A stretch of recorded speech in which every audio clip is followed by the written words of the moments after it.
Selamat datang Bapak, Ibu, orang tua wali murid Sekolah Tunas Indonesia, para partisipan dari luar bukan Sekolah Tunas Indonesia, Bapak Ibu guru yang sempat hadir pada kesempatan ini. Izinkan saya untuk mengisi libur Anda dengan berbicara tentang Parents' Psychological Flexibility Towards Learning Changes. Fleksibilitas psikologis orang tua berhadapan dengan perubahan pembelajaran. Untuk membahas ini, Bapak Ibu sekalian, sebenarnya kita membutuhkan dua orang ahli, dua orang pakar dalam bidangnya.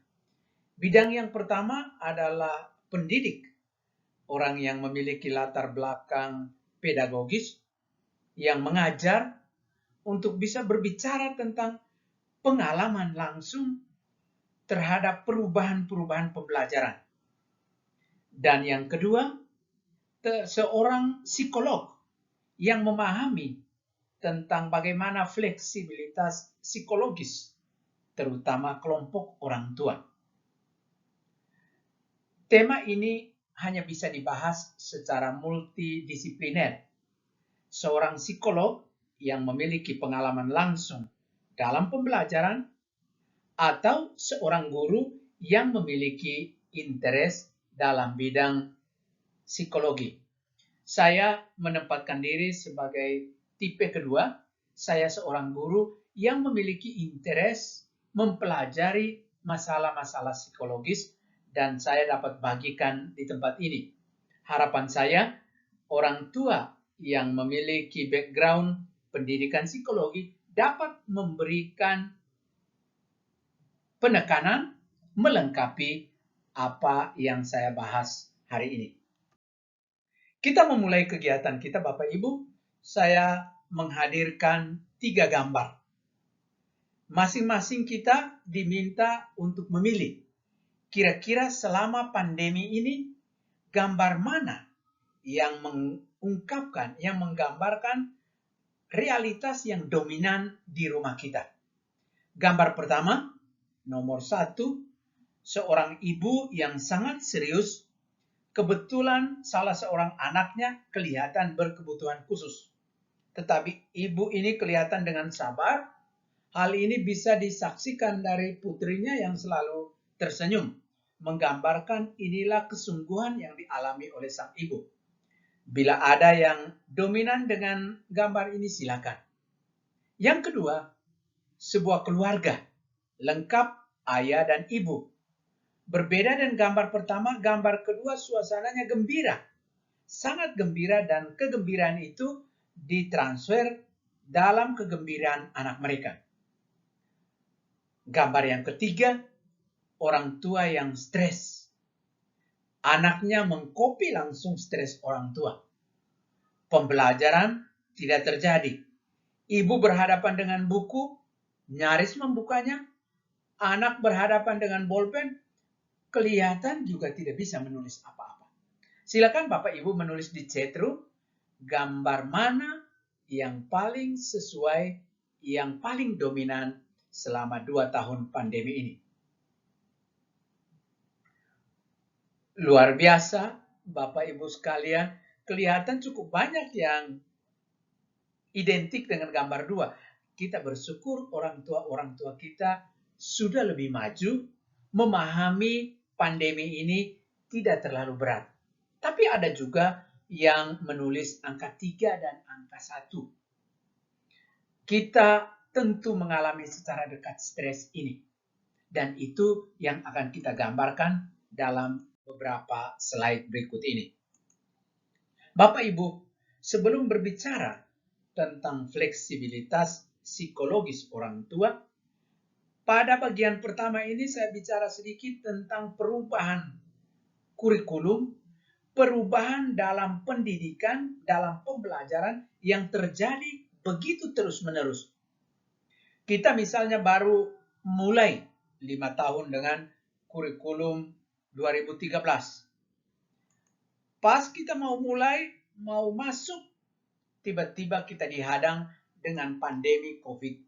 Sudah 2 tahun lalu.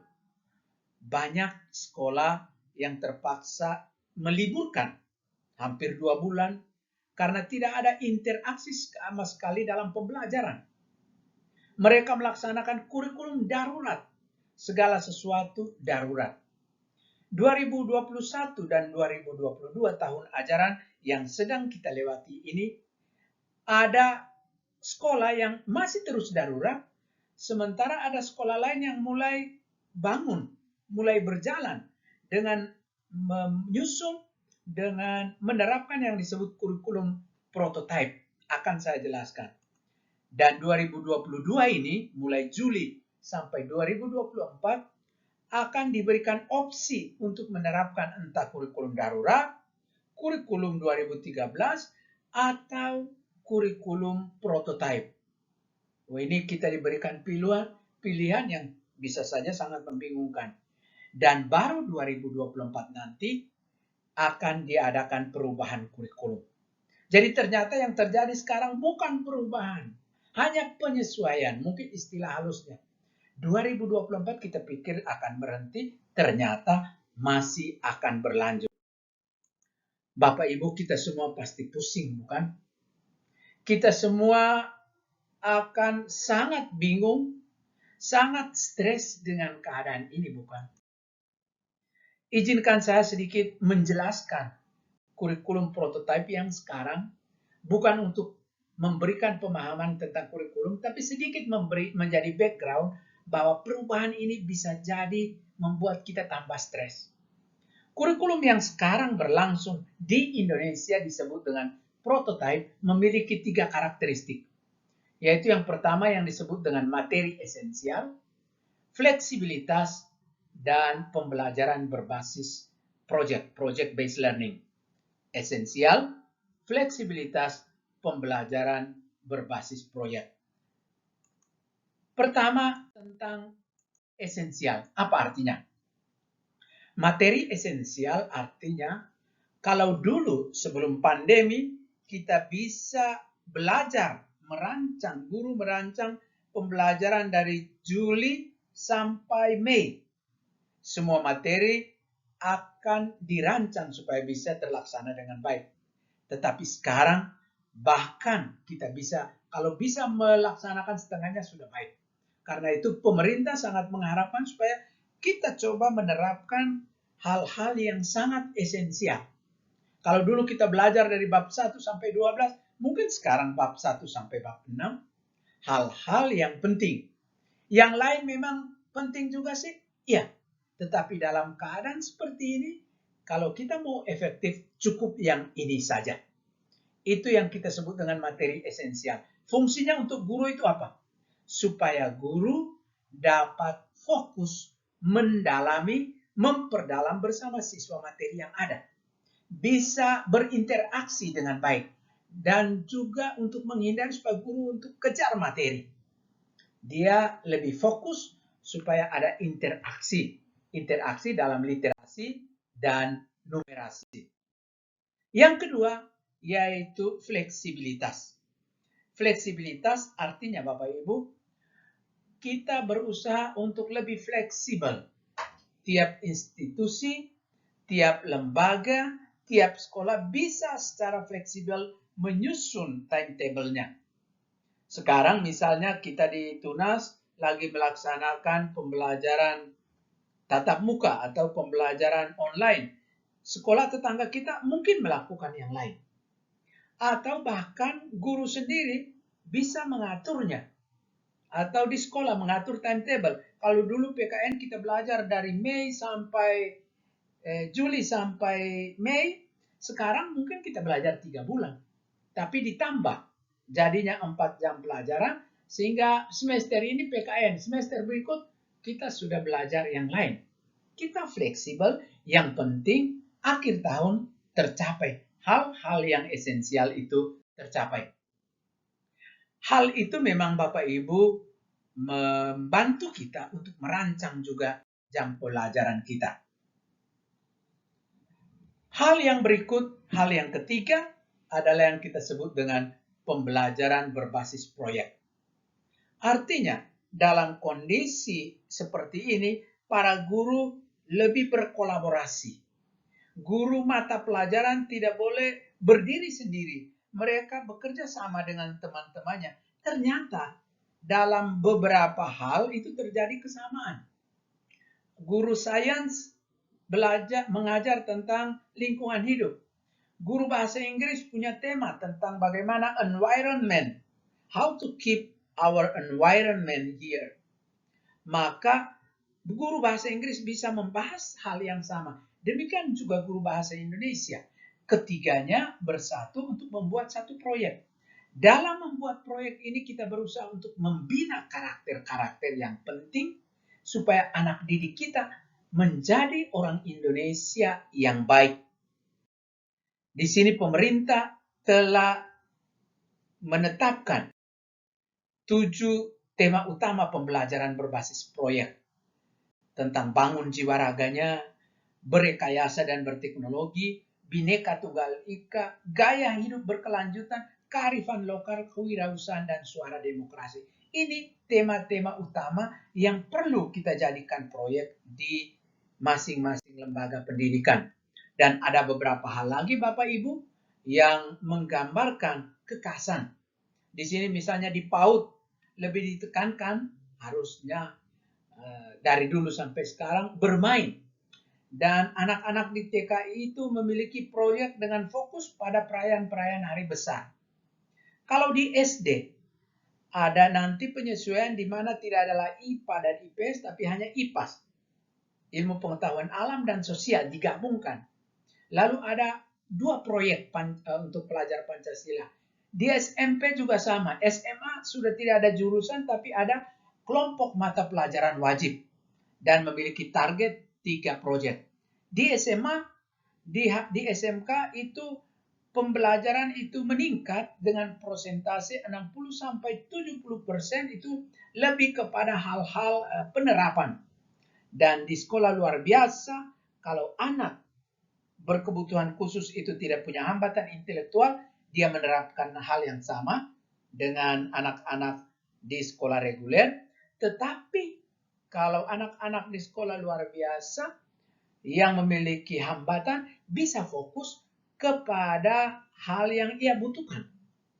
Lebih fokus kepada apa yang sangat mendekati hobinya.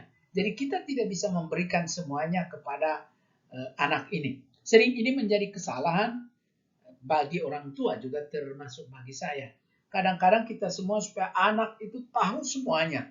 Matematika kayak IPA kayak shooting kayak semuanya. Lalu kita melesin anak. Kita lesin anak untuk hal-hal yang belum diketahui. Untuk anak-anak berkebutuhan khusus, sebaiknya kita lesin apa yang dia suka. Dan itu harusnya terjadi juga dengan anak-anak reguler. Kalian, kita akan melihat bagaimana kita menyikapi perubahan yang tadi. Sebagai orang tua, bagaimana kita menyikapi pandemi ini yang sudah 2 tahun. Tadinya kita pikir 2 minggu saja libur, lalu jadi 2 bulan, lalu sekarang sudah jadi 2 tahun. Rasanya tidak tega untuk mengatakan nanti sampai 20 tahun, tetapi kita tidak bisa menutup kemungkinan terhadap hal itu. Bapak Ibu sekalian, terhadap perubahan ini, kita mungkin tadinya berpikir dari sini kita langsung lompat ke sana. Dari old status quo, jump to new status quo. Tetapi yang terjadi Maret 2020, kita boom, kita jatuh. Dan banyak orang tidak siap terhadap perubahan ini. Banyak orang maunya kembali. Banyak orang selalu mengimpikan kapan kita pelajaran tatap muka. Karena mereka merasa ini sebuah beban. Mereka merasa ini sebagai sebuah chaos. Sudah 2 tahun mereka tidak maju-maju. Itu mungkin hanya beberapa orang. Tapi tidak sedikit kita menyadari ternyata pandemi ini transform our idea. Kita berhadapan dengan kenyataan harus berubah dan terpaksa menerimanya. Kita mau terus berjalan, kita jatuh tetapi berjalan lagi untuk sampai pada new status quo. Inilah kenyataan-kenyataan yang kita hadapi, yang menjadi pertanyaan bagi kita, Bapak Ibu sekalian. Apa yang terjadi kalau orang tua tidak siap mengelola stresnya? Sebelumnya saya minta Bapak Ibu untuk kita melihat gambar ini, seorang pramugari di pesawat yang lagi memberikan petunjuk tentang mengenakan masker dalam keadaan darurat. Bapak Ibu masih ingat apa kata pramugari? Bila Anda membawa anak kecil, maka pakaikan terlebih dahulu masker Anda. Baru kemudian Anda membantu anak Anda mengenakan masker itu. Artinya, stres, problem yang kita hadapi, harus benar-benar kita alami, kita tenangkan batin, baru kita bisa transform ketenangan ini kepada anak. Kalau kita masih dalam keadaan stres, kita tidak bisa mengontrol emosi kita, maka niscaya anak kita akan terbantu. Karena itu, alangkah baiknya orang tua kita mengontrol stres kita. Itulah yang menjadi tujuan dari webinar kita kali ini. Untuk menyadarkan kita Bapak Ibu sebelum masuk kepada tema ini, kita melihat bahwa memang selama pandemi ini kita berhadapan dengan beberapa hal yang sangat mempengaruhi kita, yaitu sosial isu, ada pedagogical challenge, ada perubahan pedagogis pembelajaran, ada harnessing technology. Kalau dulu kita melarang anak untuk bermain HP, tab, sekarang mereka justru hanya bisa belajar kalau ada tab. Dan ada persoalan psikologis yang akan kita bahas bersama. Kita melihat Bapak Ibu bahwa persoalan psikologis ini bukan hanya kita. Survei yang dilakukan di Amerika Serikat selama pandemi ini dikatakan orang tua menjadi stres karena mereka tidak fleksibel.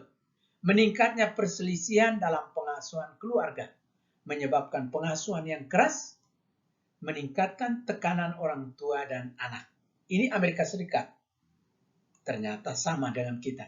Di Spanyol, mereka meneliti tentang orang tua yang punya anak dan orang tua pasangan yang belum punya anak atau mereka dua hidup sendiri. Selama pandemi ini, yang tidak memiliki anak, memang mereka lebih fleksibel. Karena sama-sama orang dewasa. Tetapi yang memiliki anak, hampir semuanya mengalami masalah. Di Indonesia juga terjadi, diteliti di 15 provinsi. Dan ditemukan keluarga muslim di Indonesia memperkuat resiliensi keluarga mereka ketika muncul tantangan besar pandemi. Ya, tantangan itu menjadi sangat parah. Dan beberapa penelitian lain. Yang menarik di Finlandia, negara yang paling hebat dalam bidang pendidikan. Apa yang ditemukan di sana selama pandemi ini? Hasil penelitian menunjukkan pengalaman orang tua mengenai resiliensi keluarga dan dukungan yang diberikan sekolah pada anak dan orang tua bervariasi. Para orang tua mengungkapkan bahwa mereka tidak khawatir dengan keadaan anak-anak mereka yang melakukan kegiatan sekolah dari rumah. Mengapa? Karena itulah yang mereka lakukan sebelum pandemi, yang membuat pendidikan di Finlandia itu terdepan. Jadi terima kasih kepada pandemi, kita semua diajak untuk kalau mau jadi hebat dalam pendidikan, ya seperti orang Finlandia dengan menekankan kolaborasi dengan orang tua. Kalau demikian Bapak Ibu, maka hal yang kita hadapi seperti kita tampilkan tadi adalah hal-hal yang wajar, adalah hal-hal yang normal, ada hal-hal yang terjadi. Tidak hanya kita di sini, tetapi juga di sana. Tetapi hal kedua, kita diajak untuk kembali ke rumah kita, Karena justru di sini terjadi atau merupakan kunci keberhasilan pendidikan. Kita dibantu untuk masuk pada tema inti tentang psychological flexibility. Kalau berhadapan dengan perubahan pembelajaran, kalau berhadapan dengan perubahan pandemi yang terjadi mungkin masih beberapa lama, harap saja segera berakhir, maka dari kita orang tua sangat dibutuhkan yang disebut dengan psychological flexibility. Apa artinya?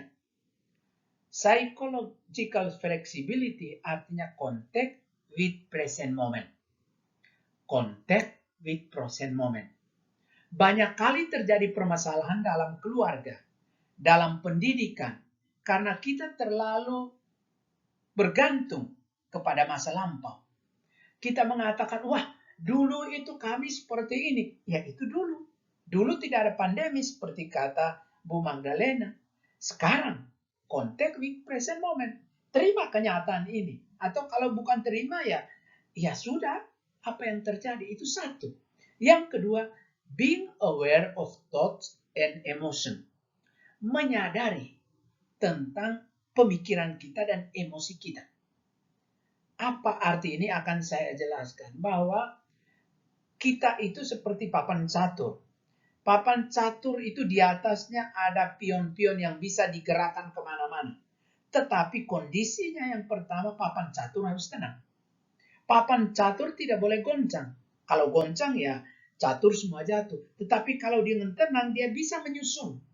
Minimal makan 1-2 pion dari lawan itu bisa dilakukan. Meskipun kalah. Jadi dia bisa mengaturnya. Tetapi kalau kita tidak tenang, maka apa yang terjadi? We will be controlled by our thoughts and emotion. Kita akan terbawa dan dikontrol emosi kita dan bisa down, bisa sangat emosional, bisa meledak, dan anak-anak itu akan memperoleh akibat negatif itu. Sebaliknya dengan mengontrolnya, agar tidak dikontrol, kita bisa mengubah beberapa kebiasaan kita dengan mengarah kepada chosen values kita. Nilai-nilai yang kita pilih. Bapak Ibu, kalau demikian psychological flexibility itu sangat bergantung atau mencapai 3 hal. Pertama, capacity to contact with the present moment. Penelitian menunjukkan bahwa hanya 47% orang tua itu contact with present moment. Banyak orang tua, 53%, itu lebih contact with the past. Akibatnya mereka menjadi stres karena terlalu bergantung, terlalu mengulang-ulang tentang past. Hal ini bisa terjadi juga sebagai orang tua dalam relasi kita sebagai suami istri. Ketika ada permasalahan dan kita terlalu melihat ke masa depan, mengulang-ulang masa depan, atau terlalu berharap terlalu banyak ke masa depan, maka kita akan mengalami stres. Itu yang pertama. Dan yang kedua, kita perlu aware terhadap our thoughts and emotion supaya tidak terkontrol. Dan yang ketiga, kita perlu bisa memutuskan tergantung situasi, bisa persisting in atau changing behavior based on our values or goals. Jadi kita bisa melihat apakah saya tetap atau saya berubah. Inilah yang kita sebut dengan psychological flexibility. Kita masih diminta untuk menjadi lebih fleksibel karena di depan kita Bapak Ibu ada varian COVID-19 yang begitu banyak. Ada berapa selama ini varian COVID-19? Kita mulai Mei ada dari Afrika Selatan, ya, dari Afrika Selatan kita punya. Lalu di Juni kita di AS muncul varian baru. Lalu muncul lagi di Inggris September 2020. Muncul lagi India 2020 Oktober. Muncul di India ya varian Delta.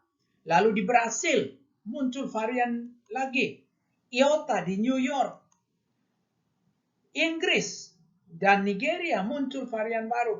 Filipina muncul lagi varian. Ada varian Lambda, ada varian Kolombia, dan ada varian Omicron yang sekarang lagi ngetrend ini. Kita tidak tahu sampai kapan akan berhenti. Ini sebuah layar putih yang menggambarkan ketidakpastian, tetapi juga mengandung harapan. Kalau boleh dari alfa sampai omega, jadi sekarang WHO itu menggunakan nama-nama Yunani, alfa sampai omega, supaya kita tidak mengidentikan misalnya varian Omicron ini sebagai varian Afrika atau varian Delta, varian India. Nanti kita benci orang India. Kita berharap nanti tidak ada varian Indonesia. Amin. Ya. Kita melihat di sini yang kita sebut dengan psychological flexibility. Agar kita bisa mengatasi permasalahan kita, maka yang pertama kita perlu memiliki yang disebut diffusion. Diffusion artinya apa Bapak Ibu? Kita stres, tapi kalau bisa kita kurangkan sedikit. Jadi bukan jangan stres, kurangkan sedikit stresnya. Ya, itu arti yang paling sederhana dari diffusion. Kita sedikit kurangkan stres. Mungkin dalam istilah populernya kita sebut dengan cooling down. Kita lebih tenang sedikit. Ya, mungkin ya masih panas tapi cooling sedikit, lebih dingin sedikit. Ya, itu yang pertama. Yang kedua itu acceptance. Kita menerima bahwa memang pandemi ini ya terjadi seperti ini. Saya menerima bahwa Tuhan memberikan anugerah kepada saya seorang anak berkebutuhan khusus. Saya tidak bisa rubah. Ini saya bisa menerimanya. Jadi saya menerima bukan sesuatu yang baik, tapi saya menerima yang tidak baik. Ini sesuatu yang sangat berat dan pasti menjadi perjuangan kita. Dan yang ketiga, contact with the present moment. Terima kenyataan present. Bukan lagi mengulang-ulang masa lampau. Bukan lagi mengimpikan kapan kita bisa tatap muka lagi. Karena kita akan berada dalam suasana ini. Hari ini tatap muka, besok tidak. Hari ini tatap muka, besok tidak. Yang ketiga, yang keempat adalah values. Dalam keadaan seperti ini, kita perlu memiliki nilai yang menjadi acuan kita. Nilai yang membesarkan hati kita. Ketika mengikuti kursus public speaking dulu di Spanyol, saya mendapat satu pengalaman yang berharga yang selalu saya praktekkan. Bila berbicara di depan umum dan orang tua, orang tidak perhatikan, fokus pada 2-3 orang saja yang perhatikan kamu. 1000 orang ya lepas. Karena kalau kamu fokus, kalau kamu terpengaruh kepada 1000, kamu tidak akan menyelesaikan pidato. Dan committed action. Kita memiliki action yang kita melakukannya secara komitmen. Dan self-context, mengontrol diri kita. Papan catur kita harus tenang. Di atas boleh berkecamuk pion-pion, tetapi papannya harus tenang. This is our self-context. Ya. Tenang, sigap, dan tidak terpengaruh oleh situasi yang ada. Untuk hal ini, saya bahas dalam buku saya yang terbit di Gramedia, Successful Aging. Di bab 4, saya bicara tentang mengatasi stres. Bagaimana mengelola stres kita berhadapan dengan perubahan-perubahan itu. Ada 2 cara. Cara yang pertama yang kita sebut dengan emotion focus coping skill. Apa artinya emotion focus coping skill? Terjadi untuk masalah-masalah yang kita berusaha sekalipun tidak akan berubah. Contohnya, kematian. Saya mengalami kematian pasangan. Sejauh saya seberontak apapun, saya tidak akan menyelesaikan masalah. Pasangan saya telah pergi. Orang dekat saya telah pergi. Karena itu yang harus saya kontrol emosi saya. Dengan melakukan banyak exercise. Melakukan sport. Bisa take a bath. Ya, mungkin mandi, rendam. 3, mungkin give yourself a pep talk. Bicara sendiri di cermin. Untuk menguatkan diri. Wah, ya dia sudah pergi. Kapan lagi kita ini ya. dekat, nanti kita juga akan jalan ke sana atau meditate. Ya, ini adalah emotion focus coping skill untuk masalah-masalah yang tidak bisa diselesaikan. Pandemi bisa diselesaikan? Tidak. Tidak bisa diselesaikan. Meskipun saya mau apa, tidak akan saya merubahnya. Karena itu saya harus mengontrol emosi saya. Yang kedua, untuk masalah yang bisa saya selesaikan, saya melakukan yang disebut problem focus coping skill. Kalau saya memiliki masalah, memiliki utang, maka saya harus menyelesaikannya. Bukan saya selesaikan dan emosi. Karena utang ini harus saya selesaikan. Dengan sekuat tenaga bisa saya selesaikan. Karena itu work on managing time, mengatur waktu kapan saya bisa selesaikan, ask for support, meminta bantuan orang untuk bisa menyelesaikannya. Bagaimana saya bisa melakukannya dengan baik. Selama pandemi ini di Singapura itu terjadi aksi bunuh diri cukup banyak di antara kalangan muda. Mengapa? Karena mereka pikir masalah yang ini tidak bisa diselesaikan. Padahal masalah bisa diselesaikan kalau mereka ask for support. Dan bagaimana menciptakan lingkungan, bergaul dengan orang-orang yang bisa membantu kita, dan membuat rencana, create a to-do list. Yang menjadi pertanyaan kita sekarang Bapak Ibu. Terus bagaimana saya menentukan kapan saya menerapkan problem, fokus skill coping, dan kapan emotion focus coping. Contohnya sederhana Bapak Ibu.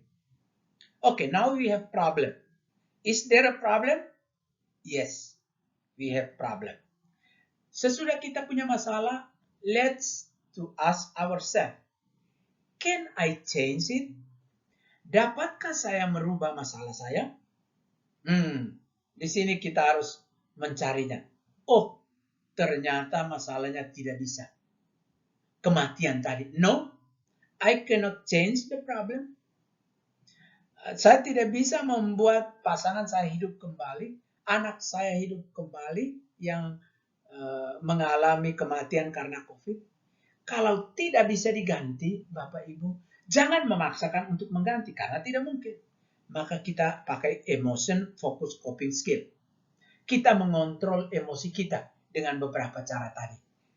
Make distance. Kita dengan berdoa. Kita berolahraga.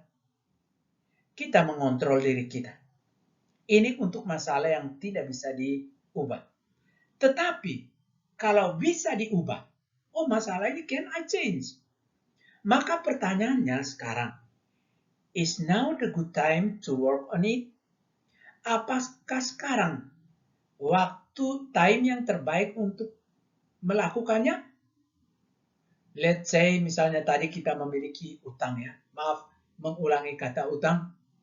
Kalau saya memiliki utang, saya bisa bayar sekarang. Terus nanti keluarga saya makan apa? Oke. Kalau begitu saya postpone sedikit. No. Kalau no, saya harus menggunakan emotion focus untuk sementara. Supaya nanti ketika tiba waktunya, saya bisa menyelesaikan masalah. Is now the good time to work on it? Yes. Saya terapkan problem focus coping skill. Inilah dua hal yang perlu menjadi pertanyaan bagi kita orang tua tentang masalah yang ada. Di sini saya tampilkan sekali lagi beberapa hal untuk mengendalikan emosi, emotion focus coping skill. Kita bisa mengambil cara dari masalah itu, kita bisa berdoa, kita bisa mengendalikan diri, kita bisa menerima tanggung jawab, dan yang paling ekstrim melarikan diri karena tidak sanggup. Kita berharap bahwa kita bisa mengontrol emosi kita. Sementara untuk mengatasi masalah, kita bisa menyelesaikan masalah secara konfrontatif. Berani berhadapan dengan permasalahan. Karena permasalahan itu bisa berubah. Kadang-kadang saya terlalu melihat bahwa ini tidak bisa dirubah. Yang sebenarnya bisa dirubah, saya mengatakan ya tidak dirubah. Saya harus berani menghadapi permasalahan. Yang kedua adalah menyelesaikan masalah secara terencana. Kira-kira apa yang bisa saya lakukan? Dan yang ketiga adalah mencari dukungan. Bapak Ibu sekalian, psychological flexibility itu sesuatu yang nyata dalam diri kita sekarang. Hanya ada dua kemungkinan Bapak Ibu.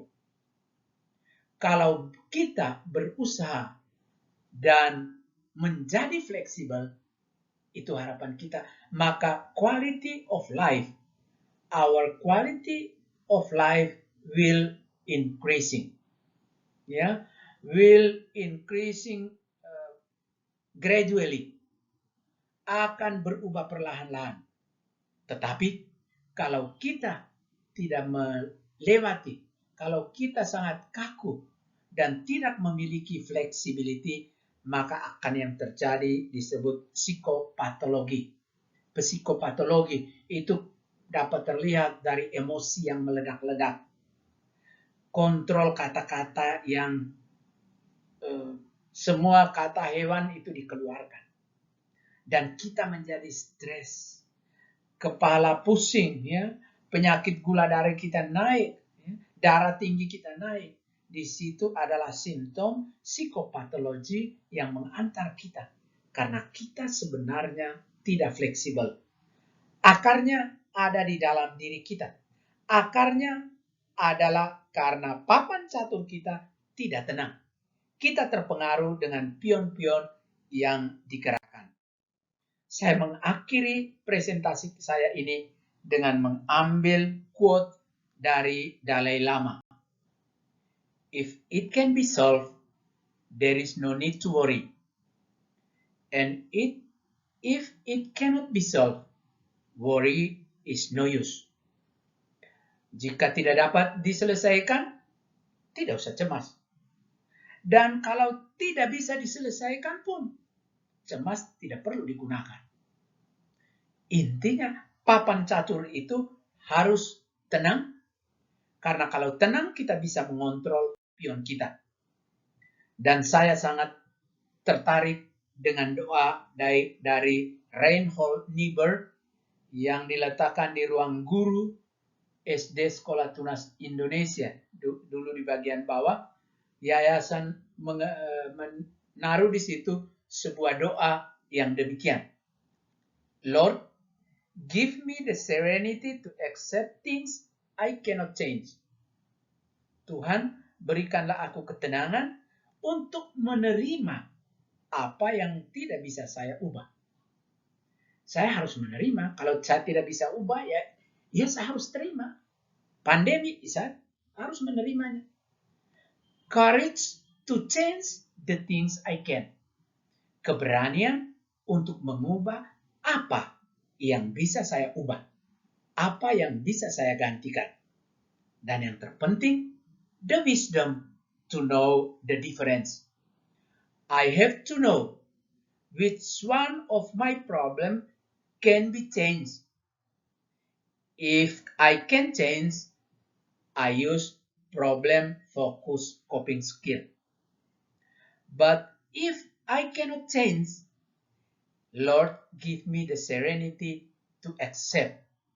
And I control by myself by applying emotional focus coping skill. Terima kasih Bapak Ibu untuk telah mengambil bagian dalam